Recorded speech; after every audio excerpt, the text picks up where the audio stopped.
ยังบ่ได้ปะเด้อพี่น้องเด้อพิดกันเล็กๆน้อยๆซื่อๆเมียไปเถียงป้าเลยเดี๋ยวสิมาเว้าชาวพรนี่เป็นคนที่สอนยากสุดล่ะ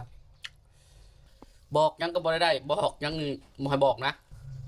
ให้ซักเครื่องก็บ่เป็นข้าวก็บ่ลุกมานึ่งบ่แม่นต้องได้ลุกมานึ่งเองเครื่องก็บ่แม่นซักทั้งของลูกของข่อยของเพิ่นเนาะมันก็เมื่อยคนเฮามันก็พัดเพิ่นพัดนอนอยู่หยอกกับลูกอยู่ลูกออกมาย่างลิ้นแถวนี้กับเฮ็ดนะบัดลูกไปอยู่เทียงป้าพัดนอนลิ้นโทรศัพท์อยู่เพื่อนพัดเลยหายเพิ่นนะหายเพิ่นแล้วก็เพิ่นก็ย่างไปเทียงป้าบ่เฮ็ดเวียกบ่เฮ็ดหยังคันว่าเอาลูกก็เอาลูก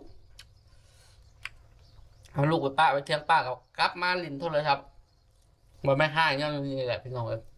หายเมียน่ะสักเครื่องค่อยบ่เป็นอย่างเดียวเพราะบ่เป็นแล้วบ่เฮ็ดแล้วนะเฮียนก็บ่เฮียนนะสอนปุ๊บลืมปรับสอนปุ๊บลืมปรับเห็นบ่เฮียนหนังสือจังบ่ได้จังอยู่ป.1เรื่อยๆถ้าพรนะ